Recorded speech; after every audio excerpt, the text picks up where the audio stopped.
Welcome to HITshow, your go-to source for today's leading healthcare business headlines. I'm your host, Steve Daly. Today, we'll cover financial swings at UPMC, rising employer healthcare costs, mounting pressure on safety net hospitals, a new tech play in care transitions, and the resolution of a multi-billion-dollar settlement. And at the end of the program, Jalen Cross brings us a conversation with Charlie Byrge, SVP of Revenue at Tendo, about how health systems can shopify healthcare through direct-to-employer strategies. We start in Pennsylvania, where UPMC has turned a loss into a strong first-half gain. Teresa Vaughn has more. Thanks, Steve. UPMC reported an operating income of $348.6 million for the first half of 2025, flipping a significant loss from last year into a 2.1% margin. Executives credited stronger patient volumes, improved efficiency, and reduced restructuring costs.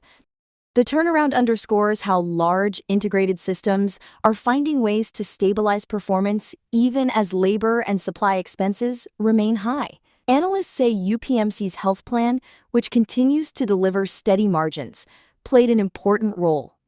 Teresa, does this suggest UPMC has turned a corner for good? It's too soon to say, Steve, but the trajectory is encouraging. The real test will be whether they can maintain these volumes while keeping workforce costs in check. Employers are bracing for steep healthcare cost increases next year. Logan Stokes has the updated outlook. New projections show employer healthcare costs could climb by 9 to 10% in 2026, driven by expensive medications, chronic conditions, and mental health services. The International Foundation of Employee Benefit Plans pegs the median projected increase at 10%, based on surveys in late July and early August. The biggest culprits are GLP-1 obesity therapies, specialty cancer drugs, and catastrophic claims. At the same time, 51% of large employers say they're likely to shift more costs to employees through higher deductibles or out-of-pocket maximums. Others are introducing non-traditional plan designs or looking to upend traditional PBM contracts to gain pricing transparency. And there's another looming concern. If ACA subsidies expire, premiums on the exchanges could spike by as much as 75%, according to independent analyses. Logan, what's the immediate implication for hospitals? Expect tougher payer negotiations and more patients with higher out-of-pocket exposure. Affordability will shape both contracts and patient demand. And looking down the road, what longer-term shifts should health systems watch for? We're seeing momentum toward direct-to-employer contracting. Employers want predictable costs and measurable outcomes. Hospitals that can show impact on readmissions and chronic care management will be well-positioned to win those deals. One company may have the solution to this problem that health system leaders won't want to miss. When we come back, the mounting pressure on community hospitals, a tech play reshaping care transitions, and the resolution of a multi-billion-dollar legal battle, and Jalen's interview with Tendo focused on hospital direct-to-employer contracting. Stay with us. HITshow is made possible by Altera Digital Health's Sunrise EHR, the flexible solution that provides tools and technology clinicians need to deliver better care, their way. The journey toward the summit of healthcare has begun. And through partnerships built on trust, Sunrise is helping healthcare organizations bring next-level care within reach. Welcome back. Safety net hospitals are under heavy pressure. Peter Betterworth reports. MetroHealth announced it will close several facilities as part of a stabilization plan, citing charity care costs that have surged past $1 million a day. Leaders say the closures are necessary to preserve the system's ability to serve the community long term. The decision highlights the financial tightrope for safety net systems nationwide. With uncompensated care mounting, hospitals are struggling to balance mission and solvency. Peter, are other systems facing the same level of strain? Yes, MetroHealth's story is part of a broader trend, especially in markets with growing uninsured populations and limited Medicaid funding.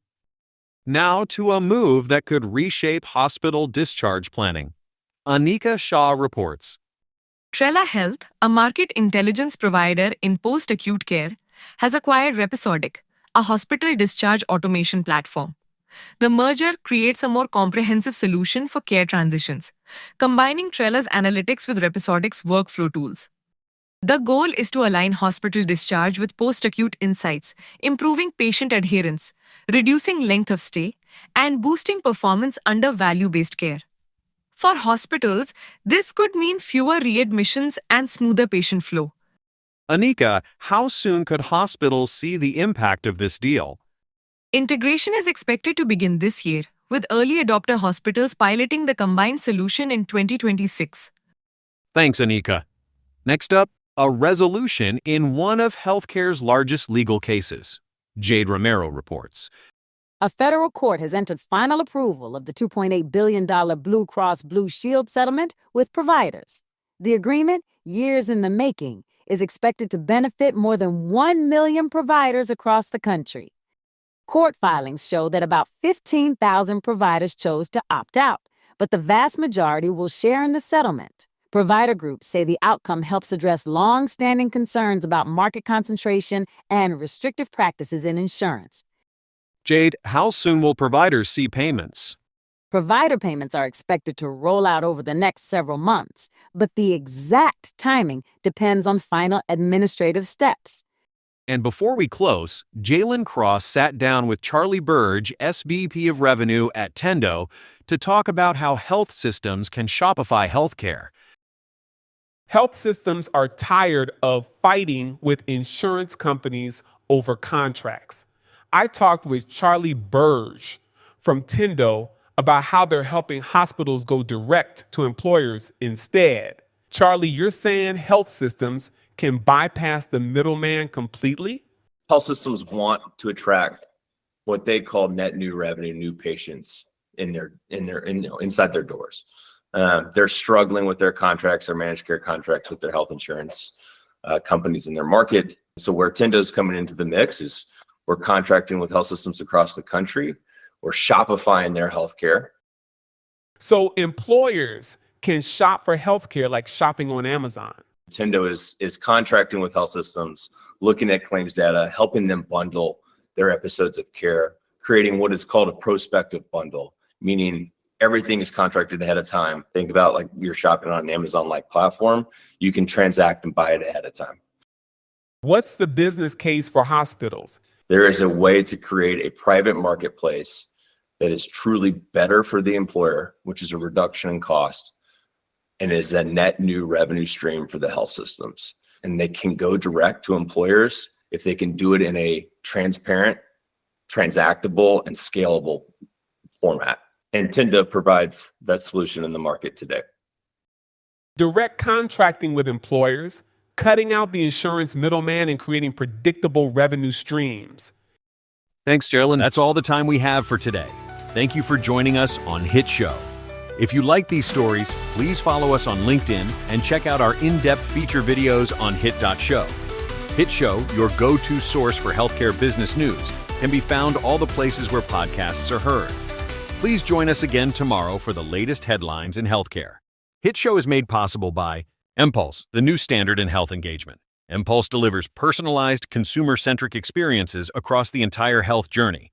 Trusted by over 400 organizations, Impulse drives better outcomes and business impact at scale. And by Verado.